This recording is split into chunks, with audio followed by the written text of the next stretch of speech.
Good morning. I would like to call this meeting to order. Thank you for joining us during our weekly virtual MLS breakfast meeting. My name is Jeff Huang with Real Estate Unlimited. I am January MLS Program Chair. A few housekeeping tips. All participants will be muted upon entry to the MLS breakfast meeting. And should you have a question or comment, please remember to enter it into the chat box. Please remember to join us weekly as we will have our virtual MLS breakfast meeting every Thursday at 9 a.m. As always, this meeting is being recorded and will be available online on our YouTube channel, West San Gabriel Valley Realtors. Please remember to follow WSGVR social media on Facebook, Twitter, and Instagram. You can also watch all our pre-recorded videos on YouTube. WSGVR introduced a new text message service. For updates, text WSGVR to the number 72727. And now for our quick CRML quick tips. 3 quick tips. A participant and subscriber within 2 business days of a citation must correct any violation of the rules and regulation and bring the listing into compliance. Next one would be follow to correct violation, cooperate with any investigation under the rules and regulation within the 2 business days correction period may subject a non-conforming listing to removal from the MLS database. Last, any fines levied against the participant under this section as a result of the actions of a subscriber under the participant may be transferred to an appropriate manager under the participant. Okay, so those are our quick tips. For our today's agenda consists of our affiliate spotlight. Ami Adinli from Ami Adinli Environmental Services, followed by our guest speaker, Cosmo Sanchez, Angie Tang, Mark Wu, and Jon Wax. Just a reminder that to be eligible for today's raffle, you must be a WSGVR member, and your name must be displayed to win. No telephone numbers will be accepted. So next up is our affiliate spotlight. Will be brought to you by our affiliate committee, and it is chaired by Sage Gomez from NHD and vice chair by Brenda Savransky from First American NHD. Jeff, I don't think he's here today. Oh, well, then let's skip to, we'll now have our top affiliate introductions for today. Please remember to support our affiliates with your transaction. And the first one will be Mark Wu from Allstate Insurance. There we go. Mark. Go for it, Mark. Good morning, everybody. Happy to be seeing you all at this MLS meeting. Mark with Allstate Insurance for your property insurance needs. 33 years in business, 5 languages out of our office. Next, Angie Tang, First American Title. Hi, everyone. Angie Tang, First American Title. Have a great week. Yanita Wu from Home Warranty of America. Good morning, everyone. Unita Wu from Home Warranty of America, your 13 months home warranty. Please let me know if you need any help on a home warranty. We do have like 6 promotion coming up, and then it's ended until February 28th. Thank you again for your continued support and have a great day. Nancy Chan, Lawyer's Title. All right, I muted myself. Good morning, everybody. Nancy Chan, Lawyer's Title, 39 years in the industry. Have a great week. Thank you. Tom Tsang from TJ Management, LLC. Good morning, everybody. This is Tom Tsang from TJ Management. We're here for all your property management needs. Feel free to contact us on your investment property. Thank you. Jon Wax from SnapNHD. Hello, everyone. Welcome. Jon Wax with SnapNHD Natural Hazard Disclosures. I hope you enjoy the panel and get some vital information. Have a wonderful day. Stay safe. We're happy to include open pitching to our virtual MLS breakfast. Today, we have a listing from Tom of Trans Global Realty. Tom, you're welcome to start your pitch.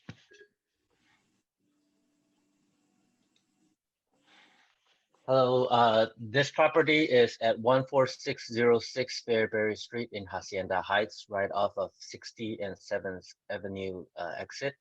And this is the fixer-upper priced $90,000 below market, below after repair value. So yeah, the owner is firm on price. Currently, the tenant is a good paying tenant occupied, paying $2,000 a month. And they just ask us to give a 60-day notice, which the seller will issue after the buyer removes the contingency. We have open house available on Saturday and Sunday between 1 and 3 p.m. Please send PAD and make appointment. Thank you. Correction, Tom, no open house. You have appointment showing only. Yes, by appointment showing only. Thank you for your pitch. At this time, I'd like to introduce today's panel moderator, Brandon Savransky of First American NHD. He will be introducing our guest speakers. The floor is yours, Brandon. Brandon? There we go. I wasn't getting unmuted. Thank you. Again, thank you so much, Jeff, for the introduction. Again, my name is Brandon Savransky, and I would like to introduce our speakers today. So we have Cosmo Sanchez with New Aim Funding, Angie Tang with First American Title, Mark Wu with Allstate Insurance, and Jon Wax with SnapNHD. All righty. So I'll get right into it. So we have our market panel today, and I'll start with Angie with your first question. What is Prop 19 in a nutshell? So in a nutshell, it is a home protection for seniors, severely disabled families, and victims of wildfire or natural disasters. That's what the tagline of Prop 19 is that's what they say it's for. So there's going to be some differences in taxation of inherited property transfers is pretty much what it is in a nutshell. Perfect. And Cosmo, are interest rates expected to go up? All right, great to be with you all today. Good morning, everyone. So, good question. So, first of all, in order to understand if rates are going to go up, we have to understand why they went down, right? Last year in March, they went down because of COVID-19. A lot of people lost their jobs and cash flow in the economy was really reduced. And so what happened was that lenders were afraid to lend money, right? So what the Feds did was that they lowered the interest rate in order to stimulate the economy. And happy to say for some of you guys, you had your best year last year, whether you're a realtor, a lender, a title rep, NHD, or what have you. And so the good news is that in today's market trends, we see that rates are going to continue to be low. How long will that happen? Truth be told, no one could tell you for sure, right? Whether the rates are going to continue to be low. But what's important right now is productivity, that you guys be as productive as possible. For example, on conventional loans, purchases, and refinances, rates are in the high 2s, along with government-backed loans, FHA, VA. So take advantage of the market, and that's all I have for you guys on the rates. Perfect. All right. And John, what is the new home hardening and defensible space disclosure, and when did it go into effect? Thank you, Brandon. It went into effect January 1st of this year. And what it did, it established through CAL FIRE doing a mapping of the whole state, if a property's in a high or very high fire zone, hazard zone. And it also established certain guidelines as to which properties would fall into these new disclosures and what type of forms would be required to be added. And basically, it's 1 to 4 residential properties, not commercial, homes built before 1/1/2010. Anything after that already have guidelines that they have to follow when they're doing new buildings that are already in the guideline as far as using fire retardant materials when building, making sure brush clearances are there and everything in that regard. Also, the new CAR form, which is HHDA, if it's in the zone, it's either recommended or required to be used, but I defer you to your broker to make that determination or contact the CAR attorneys to make sure. And then also, there is already established and have already been in the reports, the very high fire and state responsibility areas. Do not use those mappings to determine whether or not you have to use the H8DA, because there's a specific disclosure that many companies have in there. We have a snapshot, most companies have in the summary that tells you if it's in or out of the zone. But NHD companies are now required to disclose that information. And you need to now know about that. And later on in the program, I'll go into more detail regarding what it's all about. Thank you.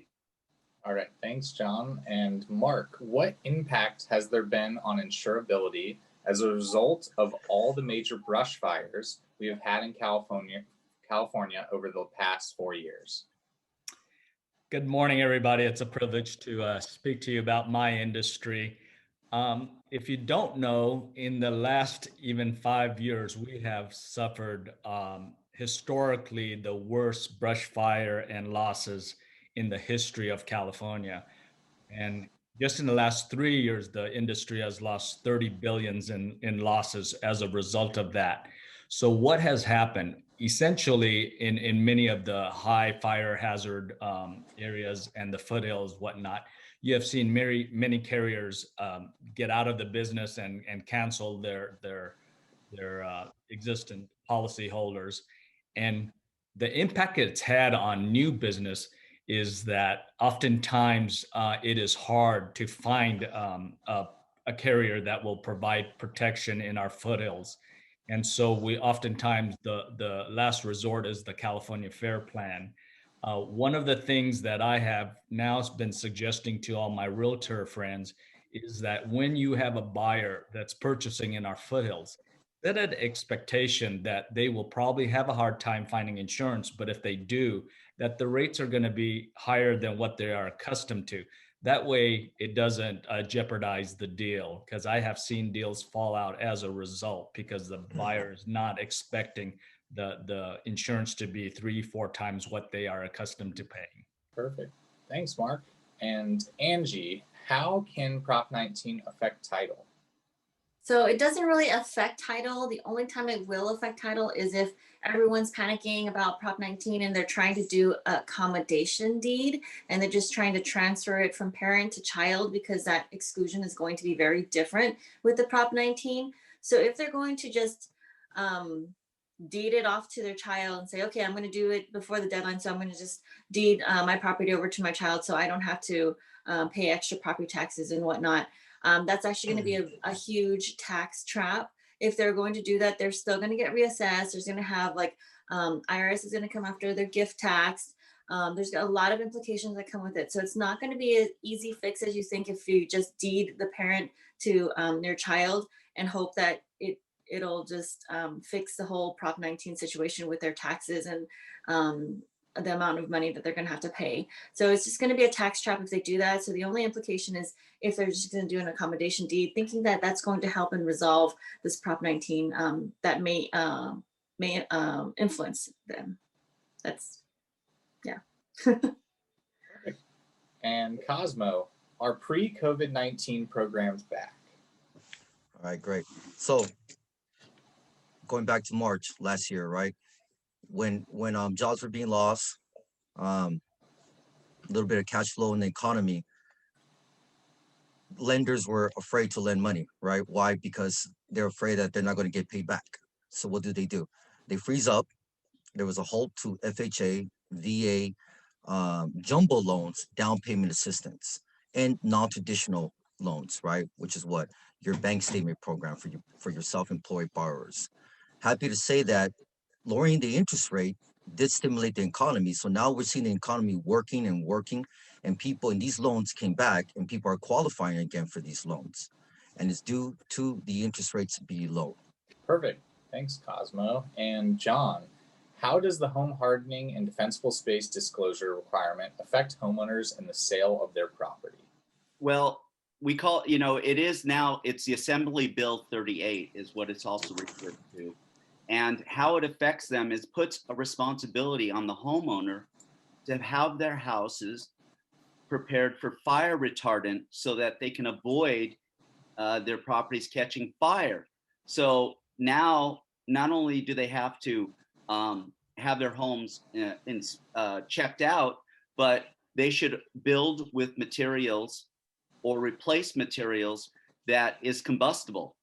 So they should put rock roofs or roofs that are concrete or is non-combustible.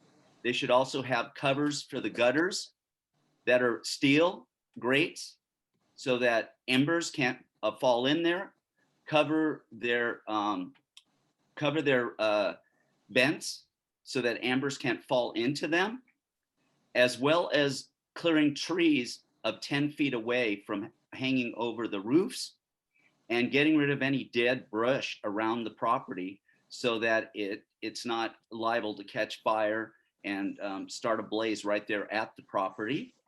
The other thing that it does, it gives you a clearance space for the defensive spaces to make sure that there are no plants that were planted that are highly combustible, that are the leaves and trees and things like that are not close to the house because they catch fire the quickest, and they're just like it's a fire starter in there. And they should make sure that they're taking all the precautions that are necessary in order to make sure their home is safe from fire. The other thing they can do, CAL FIRE has set up a program if they're not sure about their property to contact an inspector through CAL FIRE to come out and make an assessment of that property. It is not mandatory, but it is another option for the homeowner to do to make sure their home is in the right fire retardant and protected spaces so that they can avoid any fires if there is a fire in their area. Perfect. Thanks, John. And Mark, do you recommend cash buyers of a condo to obtain their own insurance outside of the master policy? Yeah, this is one that is continued issue, and I would say that as a realtor, you have to absolutely tell your cash buyers to purchase that, because it could leave you in a very vulnerable situation where they can say that you didn't inform them that they needed insurance outside the master policy. Oftentimes, what a cash buyer doesn't realize is that they are not required to buy the HO6 or condo insurance policy. But what they fail to realize is that it exposes themselves to, for instance, if somebody gets hurt in the inside of their condo, the master policy doesn't provide any protection. Or if there is a substantial loss to their condo and they're not able to stay in there, the master policy will not pay for them to be placed at another place of residence while the condo is being rebuilt. So there isn't any loss of use on the master policy, whereas the condo HO6 policy will have that.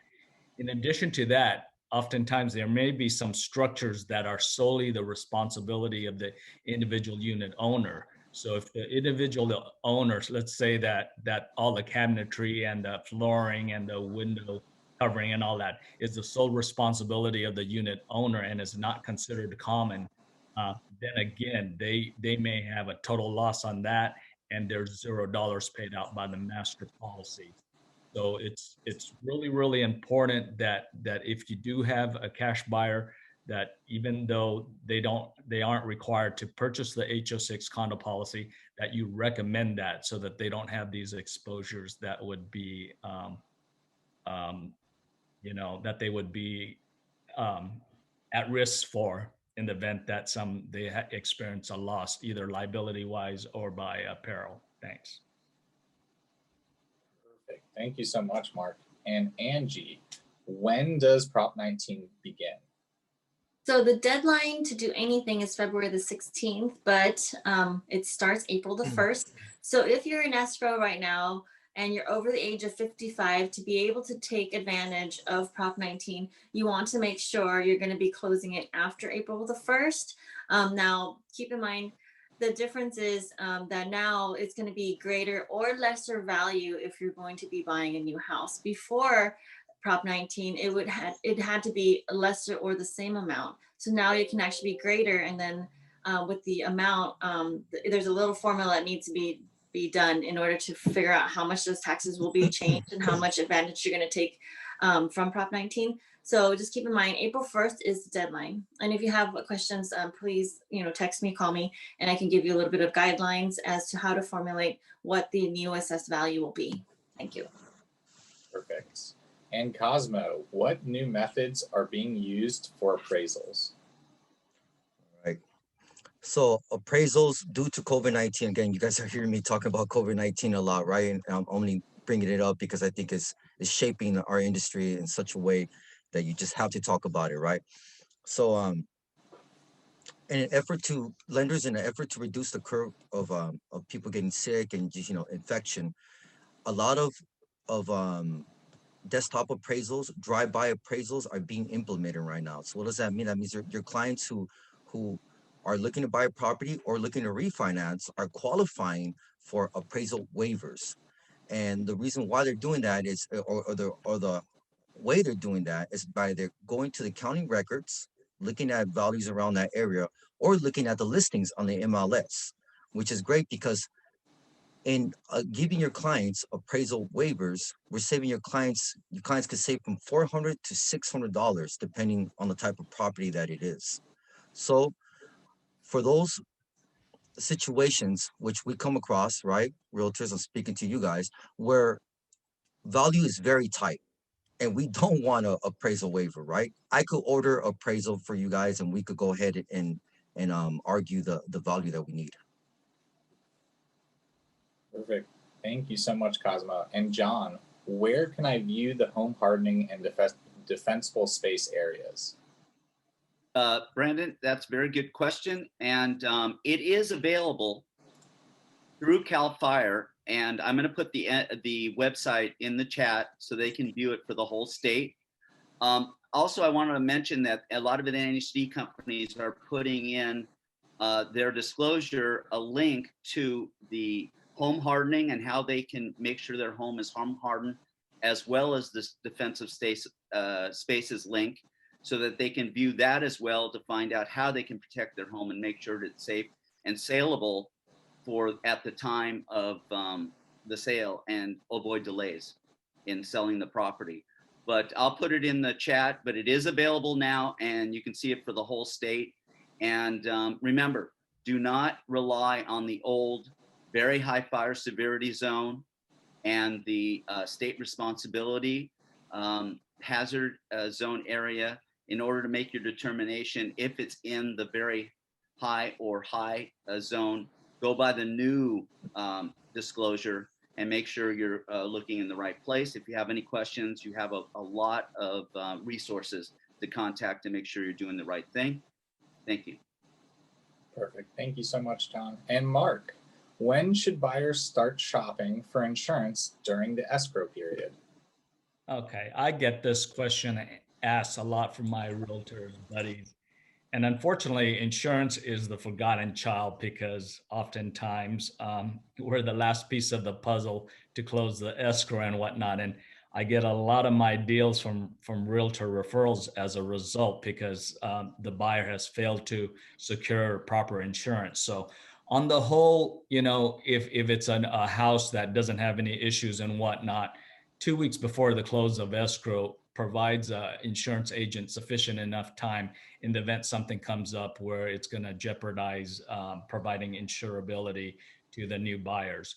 But when you are purchasing a house in the foothills or in a high brush area or what we tend to call where there's a lot of greenery and whatnot space, like in South Pasadena, in El Sereno, some of our foothills there, in Altadena, La Cañada, all the way up and down our foothills.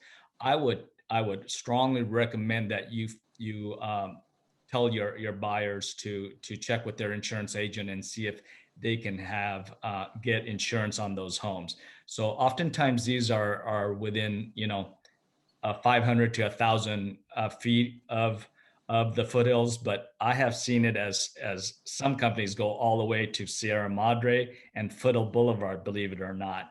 and anything north of that, it is a little bit more difficult to get. So this is not all the companies out there, but just know that it's very restrictive. So again, 2 weeks before close is ample time. But if it's a brush type of or a high fire area property, then start it early in the process. Perfect. Thank you so much, Mark. And Angie, is Prop 19 for certain countries or counties? Counties. No, so that's okay. So Prop 19, what we know it's for all of California. So what we used to know was that only certain counties would have the tax exemptions for Prop 6090. So now instead it's now for all of California. You can buy and sell if you're over the age of 55, up to 3 times in a particular time frame that you can actually take advantage of the Prop 19. So Prop 6090 it's no longer around. The parent to child transfer is also very different now. What we used to know of it is also well, you now have to have it as a primary residence. So as soon as the parents pass away, the child who's going to inherit the property must live in that property within a year to be able to take benefit of this Prop 19. So things have radically changed. Please give me a call if you guys are interested in more information. Thank you. Perfect. And Cosmo, what lending overlays still exist due to COVID-19? Some banks, depending on the bank that you're working with, had outrageous FICO scores like 780, right? If your client did not have a 780 FICO score, they couldn't qualify. Or some of your clients will have to have a reserve of the total mortgage payment, including the tax and insurance, of 6 months reserves. So that whatever that monthly payment is, times 6 months or 3 months. Happy to say that a lot of those overlays are taken away. However, one overlay that still is existing today that you got to be mindful of is a 3-day after closing overlay. So basically, right before you're about to close the loan, right, we're going to do a verification of employment. That verification, verbal verification of employment, if it's not completed, we cannot fund the loan.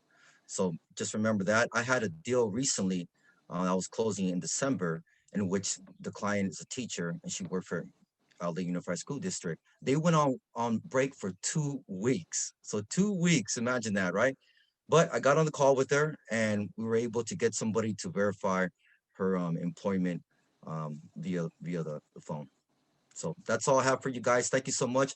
Any lending questions that you guys may have, please reach out to me. I'll go ahead and put my information in the chat below. Thank you again. Perfect. Thank you, Cosmo. And John, why is it important to order your natural hazard disclosures report at time of listing?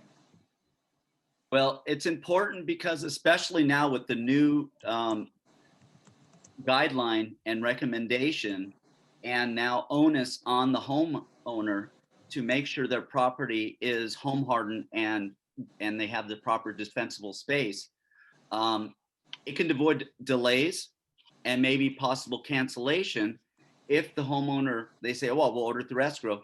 They don't know that and aren't able to prepare the property in the way it needs to be prepared or reach out to the proper inspector to make sure they're on the same wavelength and make sure they get those recommendations done so that the property is saleable. Also, on another end with your NHDs, you want to find out if you need insurance because it's in a very high fire zone, or if it's in a flood zone, special flood hazard area, earthquake fault. Any of those things are necessary to know up front. And none of the NHD companies charge unless it closes escrow. So it behooves you to order up front. Don't leave it to escrow. Make sure you get that information up front. Environmental, an example, what I was talking with the broker. The broker said, I wish you had told me earlier. She ordered just the NHD and tax, didn't get the environmental. She had a property in the middle of a block. On one end was a mechanic shop. On the other end was a cleaners. Both of them had leaking tanks that were moving towards the property.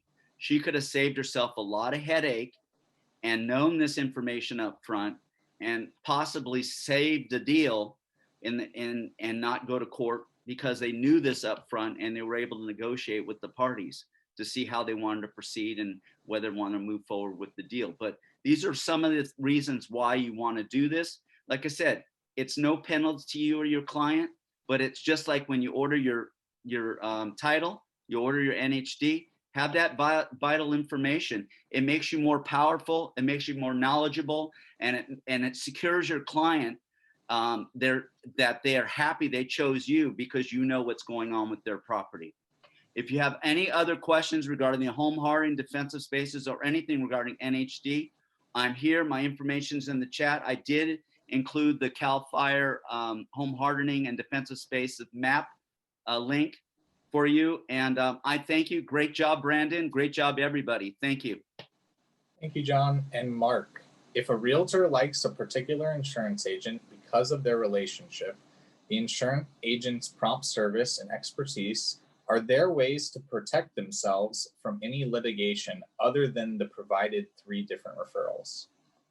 Yeah, I get this all the time. And, you know, it's like, just because you give 3 different cards doesn't protect you as a realtor. So how can you insulate yourself if you like Joe Smith insurance agent because he addresses your concerns, you know, he's knowledgeable, you know, he's an expert in their field, whatnot.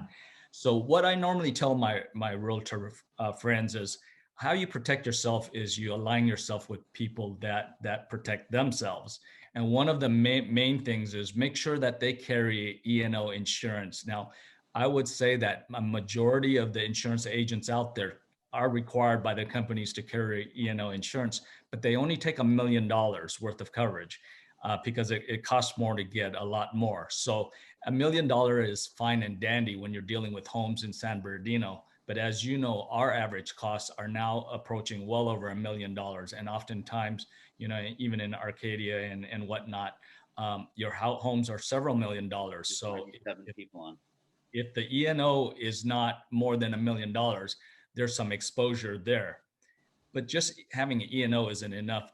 Ask the agent that you work with, hey, how many E&O claims have you had in the last 5 years? Because that will give you a track record of hey, do they do business in a ethical and correct way, or are there people or the agent themselves making mistakes? And that also creates, you know, risks on your behalf. And then find out if they have licensed agents that are speaking to your clients, you know, if it's not the agent themselves, because unlicensed insurance rep cannot speak on coverages to your clients. That is a violation of the Department of Insurance. So, and I know a lot of them do have unlicensed people out there that do tend to speak coverages, and they shouldn't be advising your clients on coverages. Only licensed representatives should be doing it. And then the last of it all, do they sell on price? Because I have found throughout my career of 33 years that when an agent sells on price alone, they expose your clients to a lot of gaps because they are stripping down policies. So it's important in our industry that agent that you're aligning yourself with is selling on coverage and not on price, because their home is going to be the biggest investment they make in their lifetime. And you want to ensure that whoever you are partnering up with is going to protect that asset that you have worked so hard to find your buyers a dream house on. Perfect. Thank you, Mark. And I don't know if we have extra time for chat questions. Ling or Belen or Jeff, do we have time? Yes, you do. Yes, Go you ahead. do. Okay, perfect. I'm going to go through and go to each individual person. If, like, say someone asked Cosmo or Mark or Angie, I'll go through those first. And then if we have any time, I'll ask the person the second question. So Cosmo, I believe, has the first question. And it says, I believe this should be government, but for the government loans, what is the minimum FICO? For better pricing, you want FICO scores above 640. However, if you have compensating factors like reserves or low debt to income, we could do FHA and VA loans in FICO scores as low in the 500s. So please reach out to me with your scenario. Perfect. And then I believe this is Mark. Question to Mark.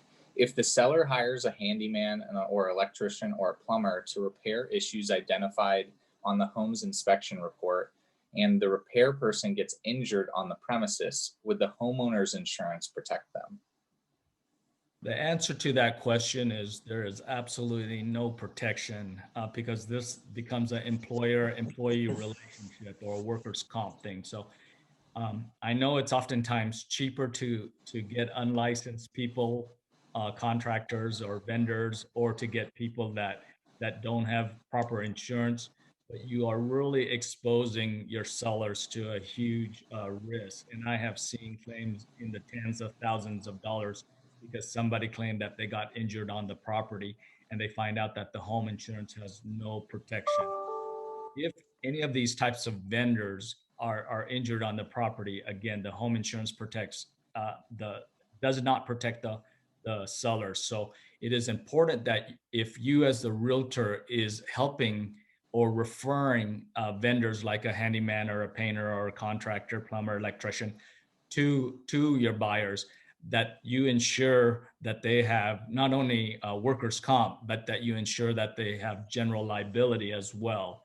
Because if you recall a couple last year or the year before, towards the end of the year before, there was even something in Temecula where a termite company was covering the house and they unfortunately hit a gas line and they not only blew up the house, but the neighboring houses were affected and losses. And had that company had general liability, which they did not, then unfortunately the homeowner could not go after the vendor. So these happen all the time. Perfect. Thank you so much, Mark. And Angie, where can we read up on the Prop 19 title transfer, in quotations, the web we weave? Okay, so First American does have a flyer on Prop 19 and marketing with marketing information on that. I can always send that over to you. Just have to email me. I put it in the chat box already, the title by Angie@gmail.com. There's also a website that you can check out. It's called www.prop19attorney.com. You can also go on that site and sign up and get some information from some attorneys that will not solicit for business, but they're open. It's like an open forum for you to be able to ask questions and they should be able to answer you. Perfect. Thank you so much, Angie. And last, we have one for John. If someone is buying a home in the foothills, will they require NHD, and do all home purchases need an NHD? All homes, any sale of real property in California requires some form of NHD report. Even commercial, residential, mobile homes, co-ops, industrial, and especially vacant land, because the buyer doesn't know what the property is going to be used for. So you need the information to figure out, hey, is this going to be something that the new owner would be able to use the property for and not be in one of the zones which would foreclose them from using the property that they want to use it for. The other part of the question is foothills most likely would be in one of the fire zones, but without the exact location, just order the NHD report and figure out if it is falling into one of the zones, and be specifically careful, because if it does come back in the high fire or very high fire home hardening defensive space, you've got to prepare for that home and make sure the home is saleable so that the new buyer can have a home that is within the regulations, and you'll have a smooth closing.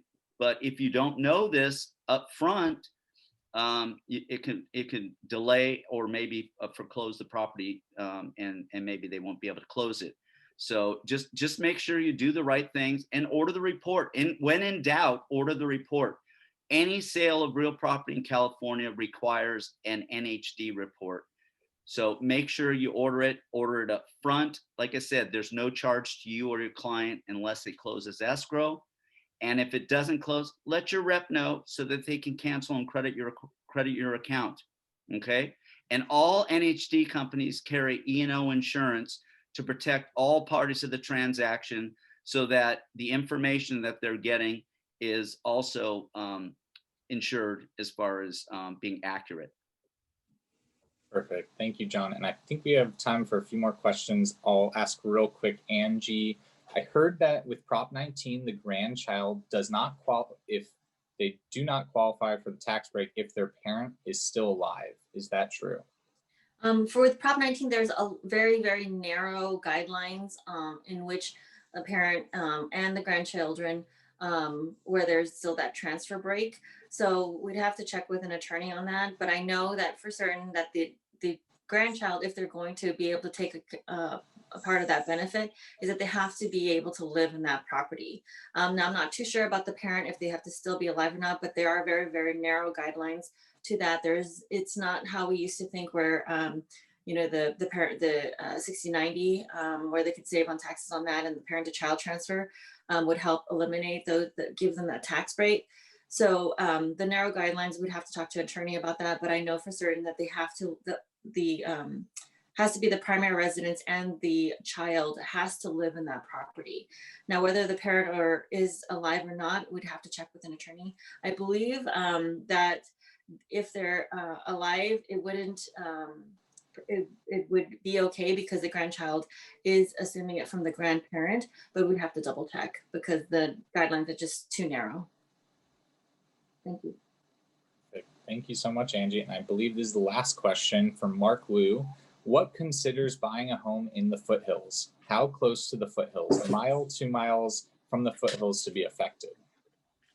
Yes, that's a good question. Unfortunately, it's on a case-to-case basis. So companies don't go with what the natural hazard reports disclose, you know, because that tends to be an area versus specifics. So what I tell my realtor buddies is just, if you have incur problems, just continues to check. So if you can most likely be within a mile of the foothills where you can see the mountains and all that, just start shopping, because some companies have an appetite for that and some companies don't, and they may want to be 5 miles away from that, where other companies, even if you're several thousand feet from the edge of the foothills, they will provide you with a preferred policy versus a non-preferred policy. But know that you will always be able to secure insurance in Southern California, and that's through the California Fair Plan. Although it's a policy that doesn't have all the coverages and it stripped down, the banks will accept it. And so as long as you, again, set the standards and allow your buyers knowing that, hey, there's a reason why they want to be in the foothills, is because of their tranquility, but insurability might be a little bit challenging, then they will be prepared and your transaction will go through smoothly. Thank you. Perfect. Thank you so much, Mark. And thank you to the panelists and everyone today for joining us. And again, I want to appreciate everyone for those great questions. And back to you, Jeff. Thank you. Thank you. On behalf of West and Gabriel Valley Realtors, we would like to thank our guest speakers. Now, that's next for the attendance drawing. You have to be WSGVR members only and be present to win. So once we call out your name, please type in or let us know, unmute yourself and let us know you're here.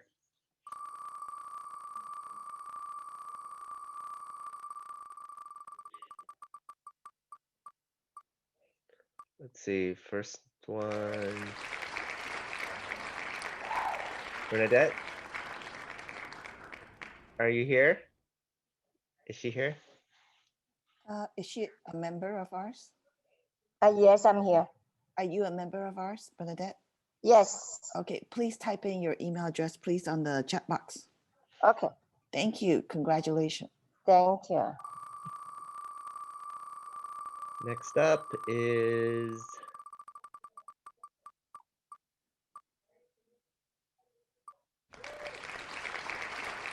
Dina. Not here. Okay.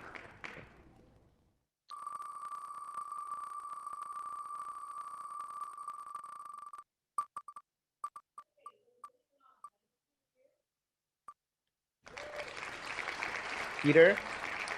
Peter is Cam? here. Let me try to unmute this person. Okay. Peter Cam, Yes, I'm here. you're a member of Okay. ours, right? Yes, of Yeah, course. congratulations. Please type in your email okay. address. Thank you. Thank you. Congratulations. Okay, I think this will be our third and final. I used my Amazon $10 for a movie last week.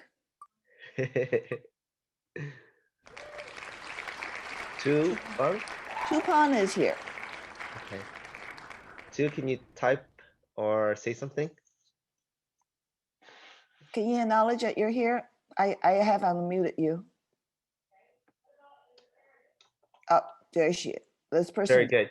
And Yeah. type in your email address, please. Thank you. Congratulations. Well, that goes for our drawing. Let's bring our education slides up. Please make sure to participate in our education classes. A list of upcoming classes is displayed on your screen. Thank you everyone for joining our meeting. Please join us next week when we welcome CAR President Dave Walsh. Please support our affiliates with your transaction. And without further ado, this meeting is now adjourned. And thank you, Jeff, for your presentation this whole month. Thank you. It was a lot of fun. Thank you.